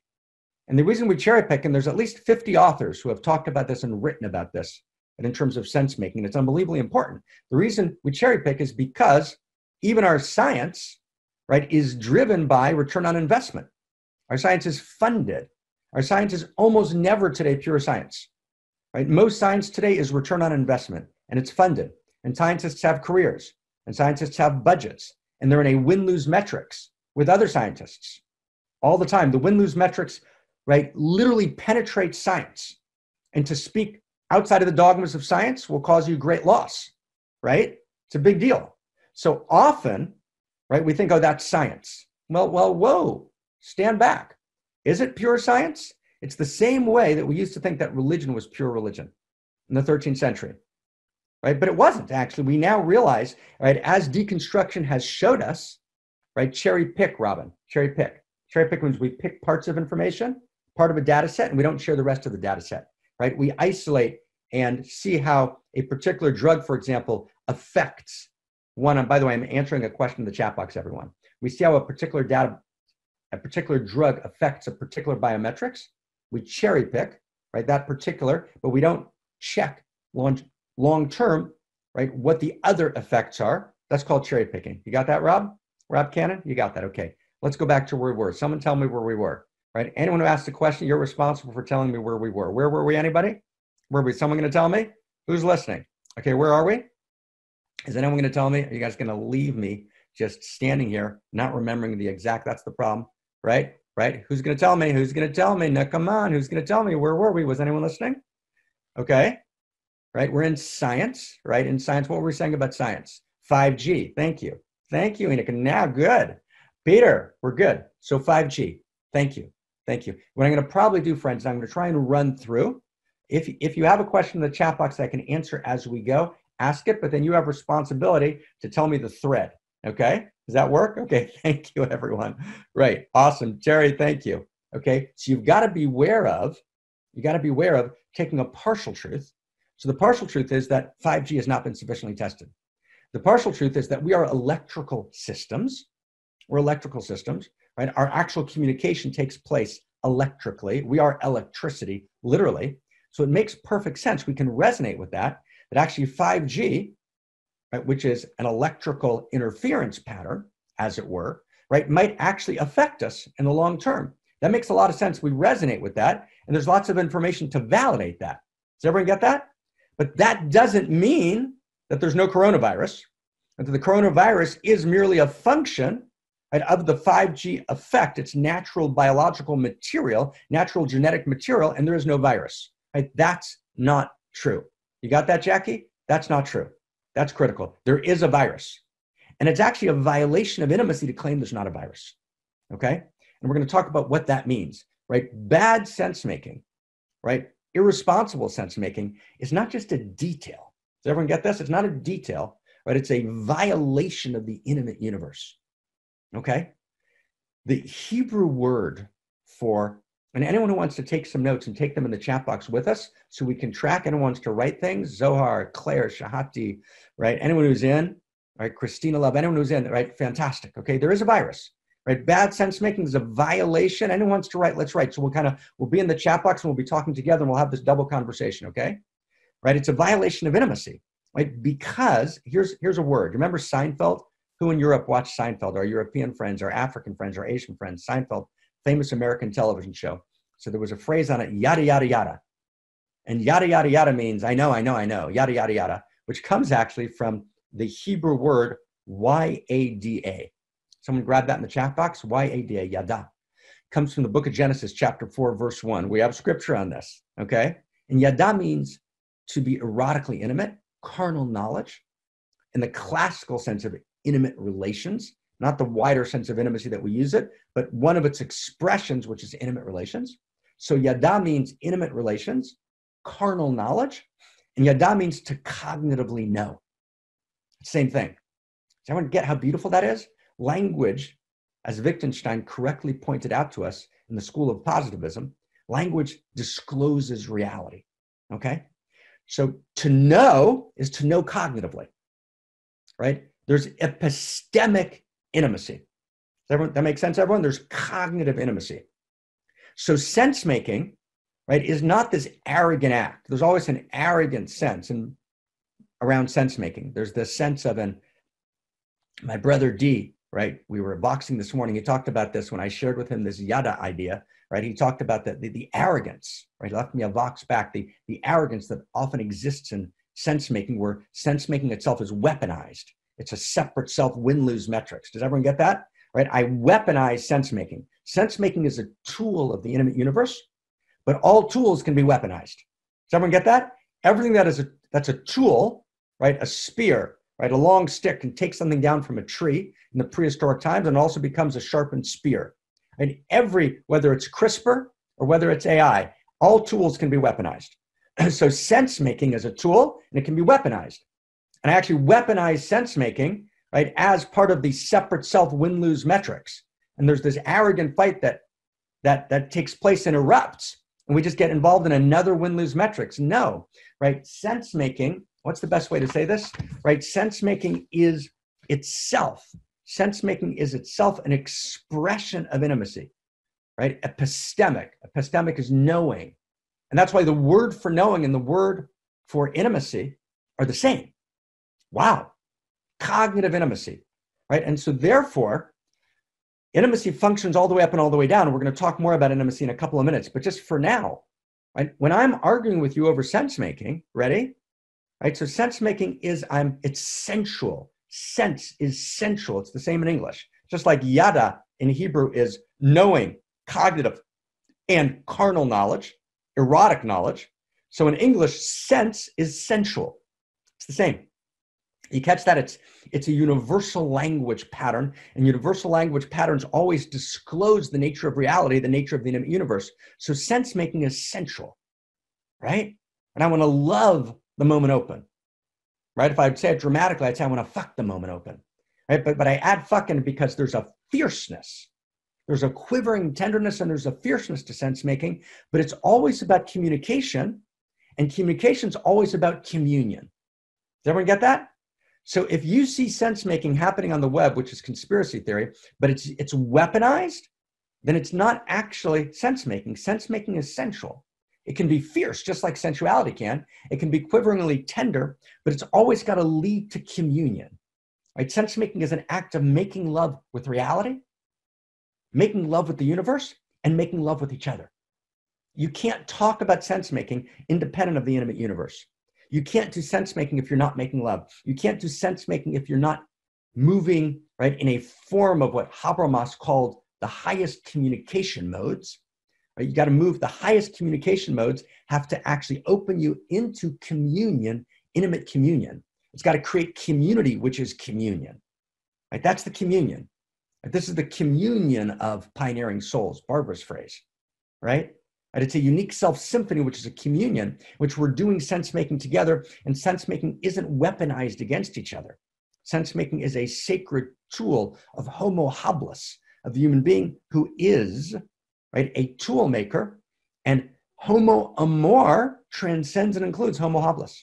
And homo amor, to be homo amor, I do sense making as an expression of the intimate universe. I create trust, right? Sense making, shared sense making creates trust. And I begin to realize that there's a shared sensual story, and that which unites us is greater than that which divides us, right? And so when I do sense making, I actually have to engage in intimate action. I have to be intimate with the universe. I'm going to talk about that in a couple of seconds. I'm going to put that aside for a second. But also, I've got to be intimate with you.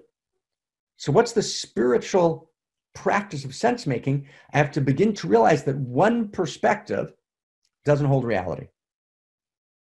Particularly, I've got to be willing to bracket the sense that my one perspective holds reality, right? And I would trust Mr. X much better if I would actually feel in him the trembling of uncertainty, right? No shaming, no attack. And again, I'm up to talk to you in public forum or private at any time. I just think you're wrong. I mean, dead wrong and disinforming reality on a number of levels. So I got to be fierce here.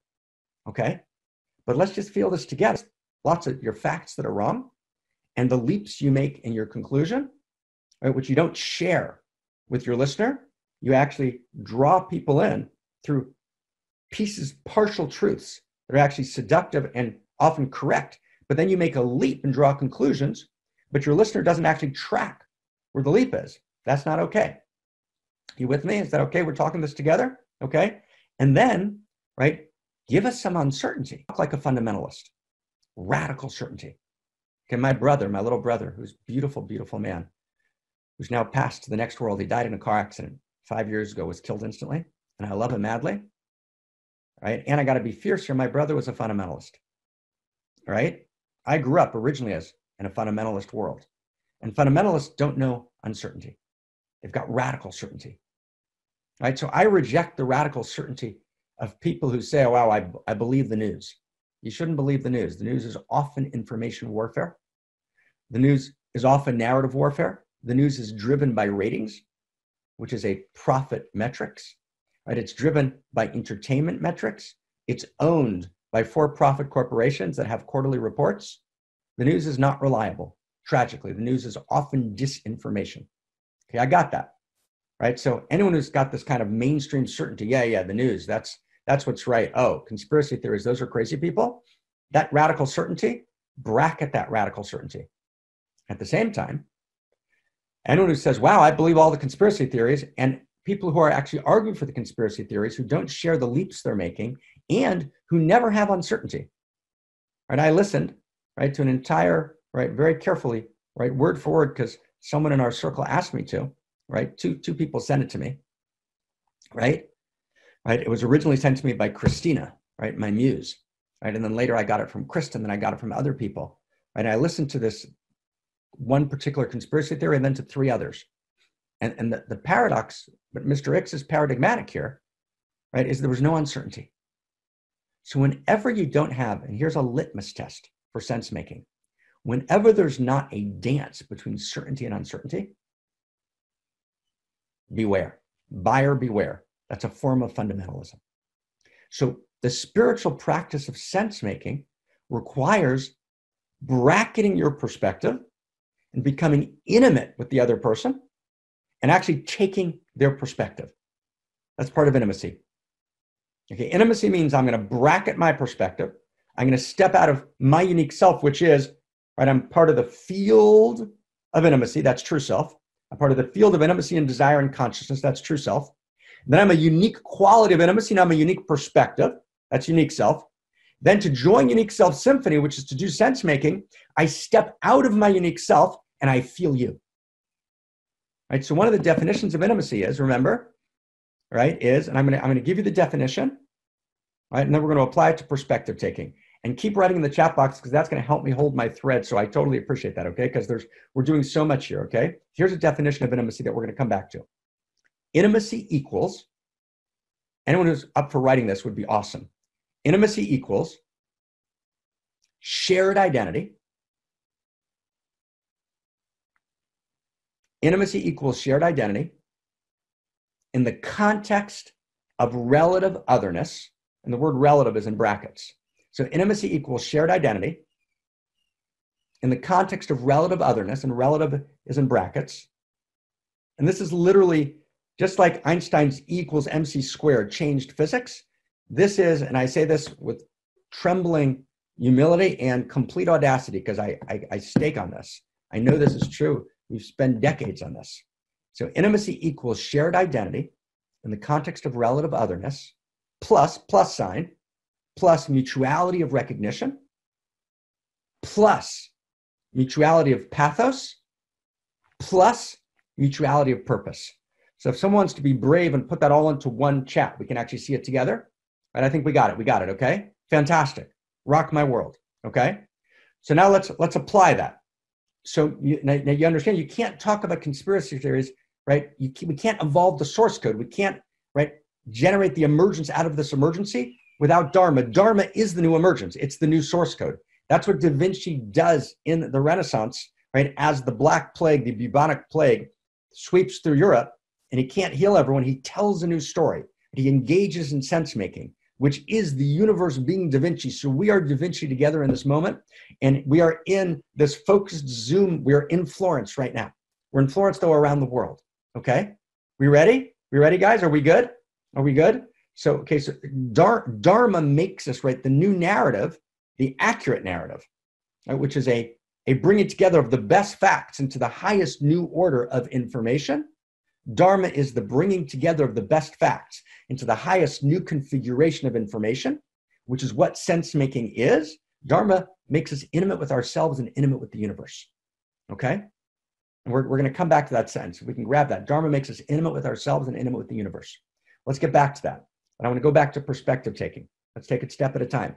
So intimacies, right? Intimacy, shared identity, right? In the context of otherness, we don't fuse, we don't merge, or we have shared identity, right? But we're not merged together. We have independence. There's both allurement and autonomy, right? Think subatomic particles that come together into an atom, right? So the subatomic particles still exist. There's not fusion, but there's union. They've created a shared identity called an atom. So intimacy is structural to reality. So the nature of reality is the intimate universe, and the trajectory of reality, right, which we've talked about at length, and I'm ecstatic to share that Barbara and I are about to publish a book in the next 2 weeks, working on it with Kirsten and with Venu and with Zach, called The Intimate Universe, right? Why a new story is the best response to existential risk, the most necessary response, okay? So let's just feel this together, okay? So intimacy equals shared identity in the context of relative otherness, right? So the subatomic particles don't disappear, but there's an atom, there's a new shared identity. The subatomic particles recognize each other, right? They're epistemically aware of each other, and they feel each other, right? There's what Alfred North Whitehead called prehension, which is allurement. There's this proto-desire to touch. There's this feeling of the subatomic particles, and then they create, that's mutuality of pathos. Then they create mutuality of purpose, meaning they function together as an atom, okay? So now let's focus on mutuality of pathos together, okay? So mutuality of pathos means, here's what it means. Mutuality of pathos means I feel you and you feel me. You get that? Mutuality of pathos means, right, it's part of the definition of intimacy, structural, all the way up and all the way down the evolutionary chain. It means I feel you and you feel me. Then there's a second loop. I feel you feeling me, right? You feel me feeling you. Then there's a third loop, right? I feel you feeling me feeling you. You feel me, feeling you, feeling me. Did you get that? And it's ad infinitum, right? But this is different than, LB, this is different than, let's say, Ramana Maharshi, I am aware. Now I'm aware that I'm aware, that I'm aware that I'm aware that I'm aware. That's kind of the meditator's game. To take the I am and then to expand it, right? Aware of aware of aware, right? Which is beautiful in terms of true self. It's a beautiful meditation. But actually, you got to go to unique self. I'm a unique quality of intimacy. And at the same time, I'm a unique quality of intimacy, but we all share, we're all in the same field. So we're all part of the same seamless code of the universe. We have shared identity, right? And we have an enormous amount in common. And part of what we share in common is also our uniqueness, right? Right. So I then don't get stuck in my uniqueness. I actually use my uniqueness as a current of intimacy. Uniqueness is the currency of Eros, right? I use my uniqueness to plug into you. Imagine, right, an electric cord and a unique plug at the end, which is my unique self, which plugs into you and into your outlet, right, in this erotic image, and I can then access and feel you. Right? That's called perspective taking. But perspective taking is not just cognitive. Right? It's an act of epistemic intimacy. Right? Perspective taking is an act of cognitive intimacy. I'm feeling you, right? You're feeling me. We're being intimate together, right? So sense making together is sensual, right? It's a sensual erotic act of lovemaking, right? Right? It's not the sexual, right? The sexual is a model for a larger eros, for a larger intimacy, right? It's intimacy all the way up and all the way down.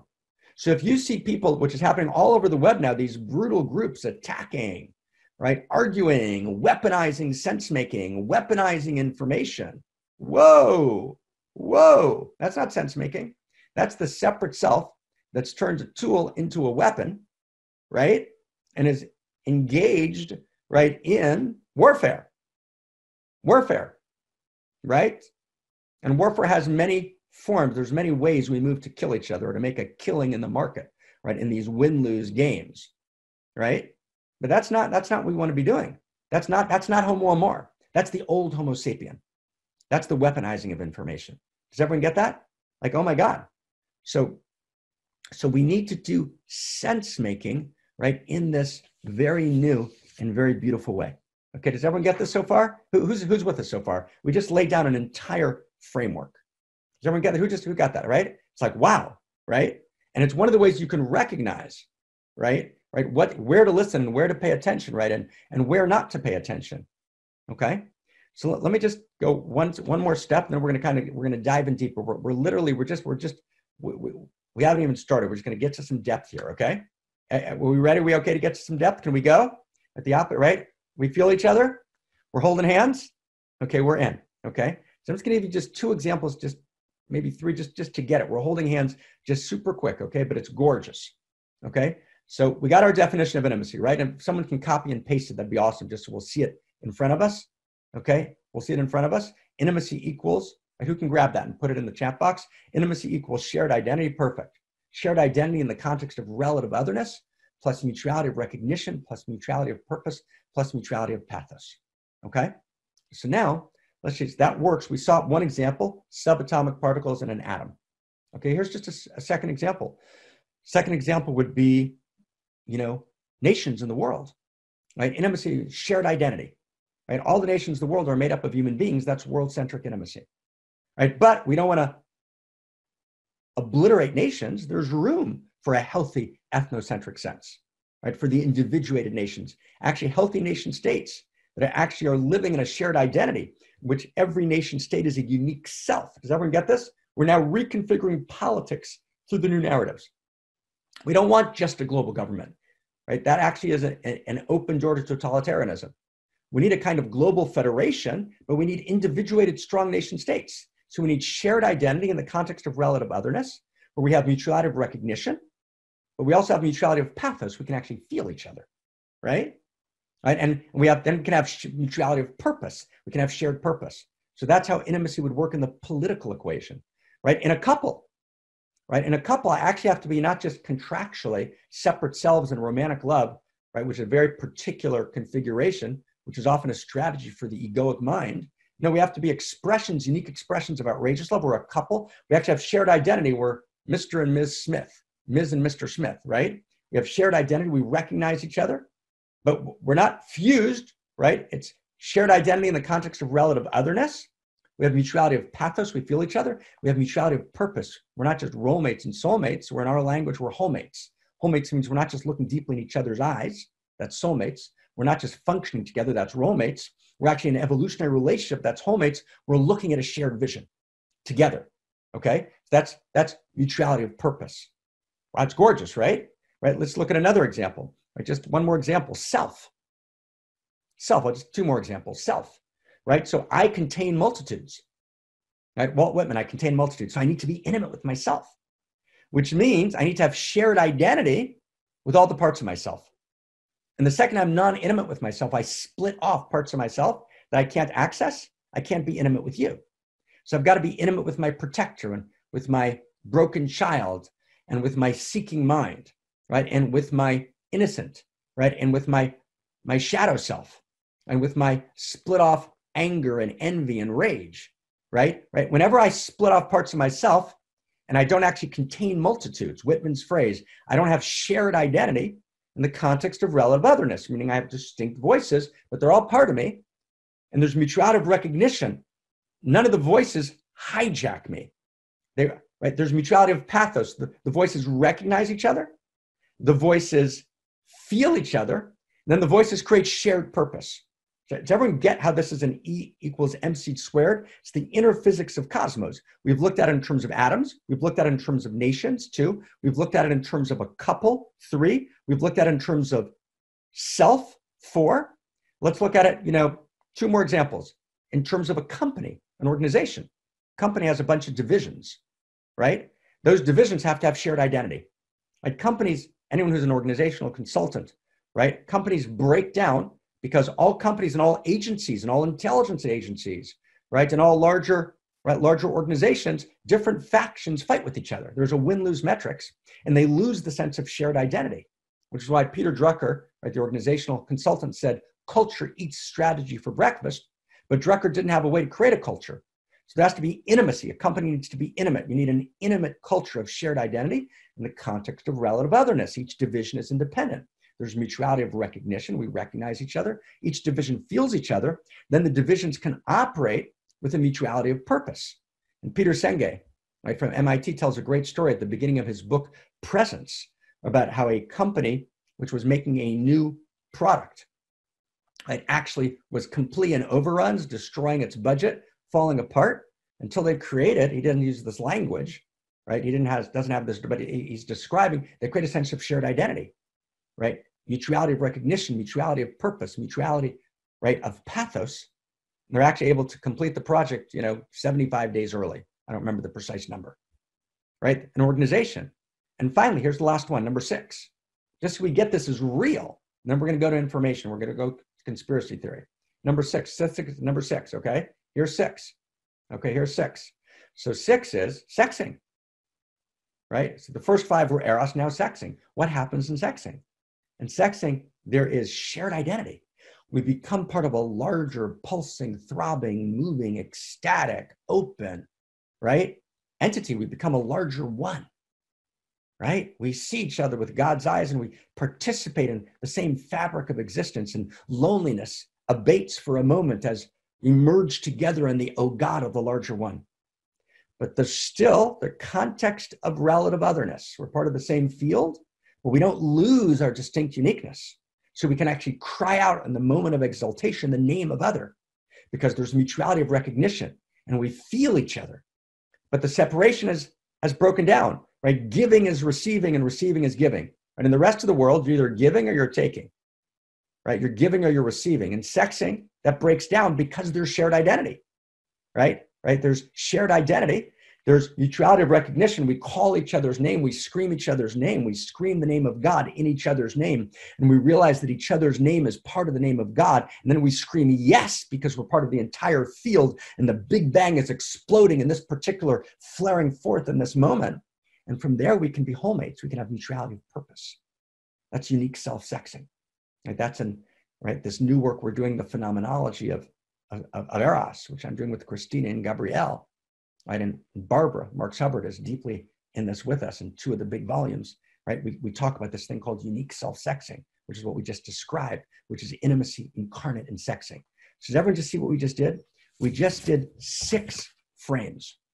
Okay, 6 complete frames. And the reason we took time to do these 6 frames, because you get this is a big deal. This is the structure of reality. Okay. So now let's see if we can make a leap together. See if we go like I don't know, 15 more minutes, okay? I know we've done a lot here, okay? Okay, we've done like an enormous amount. Can we go like about 15 more minutes, or should we hold here? Let's take a vote. Let's take a vote here. Let's take a vote. We could actually pick up here next week. I'm looking at the time. It's 12:02. 12:02. Let's take a vote. Let's take a vote because you know what we're going to do? Here's what we're going to do. I'm going to hold here. I'm going to hold here, right? You know, I'm going to hold here simply because, right? I feel like right? I want to kind of do this, right? No democracy here, right? Right? Do you guys want to keep going? Do you guys want to keep going a little bit? Okay. Who's saying hold, David, hold? Who's voting for hold? Give me some votes on hold. I want to give the hold votes. Okay, there's hold. Any more hold votes? I just want to see the hold votes. We have any more hold votes? Hold. Any more hold votes? Any more hold votes? So there are a bunch of hold votes. Okay, I got it. Okay, I got it. Okay, so I'm gonna trust the stop. Okay, and I want to also honor the holds because we actually had a covenant. We've gone about this much time. Okay, so let's hold it here. We're gonna pick up exactly from here next week. We'll do it in a way that new people can join us. Or we're gonna take this huge leap. Like we've literally just gotten started. We're gonna take this huge leap, okay? Right, huge leap, right? Krista says, haha, selective democracy. We're actually gonna turn to you, Krista. We're gonna turn to you, right, in this moment, right? We're gonna turn to you in this moment. This is the place to hold, right? And thank you everyone for kind of participating in that straw poll. We're gonna hold here because we did so much, right? And sometimes the way to love is to hold the boundary. And I heard my friend Tom's voice in my head and I was channeling Tom, okay? So I'm gonna turn to beloved Krista, right? To take us into and stay with us everyone for the last 2 minutes, just 2 more minutes, to take us into how to join, because that's everything, and how to actually become part of this unique self symphony. And with mad delight, I turn to Lady Krista. Where are you, Lady Krista? There you are. Yay. You voted hold, right? No, man, I voted both. I'm on fire with you. Thank you so much. That was so good. Oh my God. Yes, so all of you, thank you for staying with us. And I am delighted to invite you for our beautiful online course tomorrow. And I am full of desire to meet each other face to face. We're sharing so much here, and the Outrageous Love Writing course is a beautiful opportunity to meet each other face to face in this outrageous pain and in this outrageous love by sharing outrageous love letters. And this course is guided by Kristina Kincaid, who will start by taking us deep inside through an embodied practice. And with Kristina Amelong, she will guide us through writing the outrageous love letters. So if you're interested, I will post my email in the chat box and you can email me and I will send you the Zoom link, and it's absolutely available and free for all of you who would like to join. And the next thing I'm going to share with you is my outrageous acts of love of this week, actually.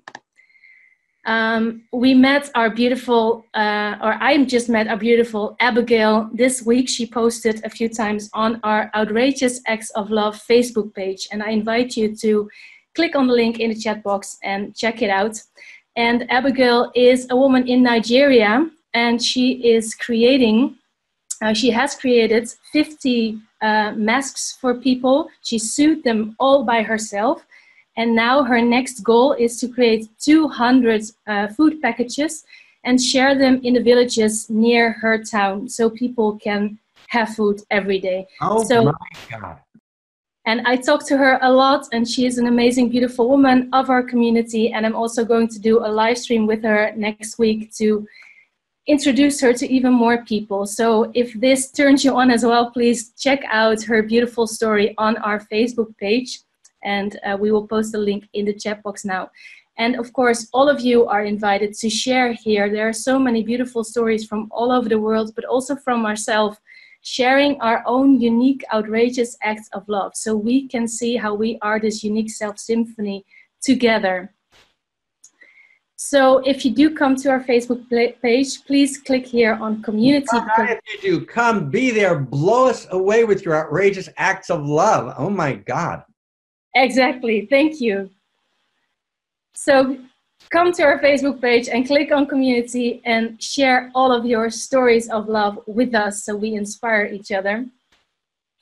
And the next thing you do is you come to our One Church website where you can see how you can come in and step closer even more and contribute to sharing this outrageous love with the world.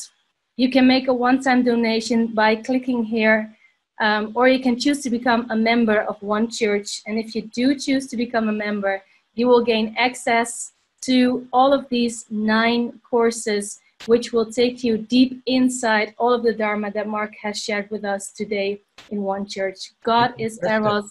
Krista, Josepha, can I just jump for 10 seconds with your permission? Really to Yes. invite everyone to join.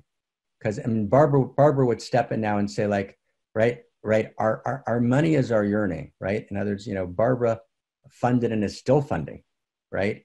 And no one gets a salary here, right? This is our gift to reality, and it's sustained by the flow of eros and love, which also expresses itself in the resourcing of funds. So really to ask everyone, be audacious, step up. We're healing the source code together. We can't do it without us all funding. What funding means, I fund it with my energy, with my love, right? And I have zero shyness, right, about saying like, oh my God, we need you. So thank you. Sorry for jumping in, Krista. Thank you for that. No, wonderful, beautiful. As you said, money is eros. So thank you for sharing that. And that was the completion of my sharing. So thank you, and I hope to see you all tomorrow in our course.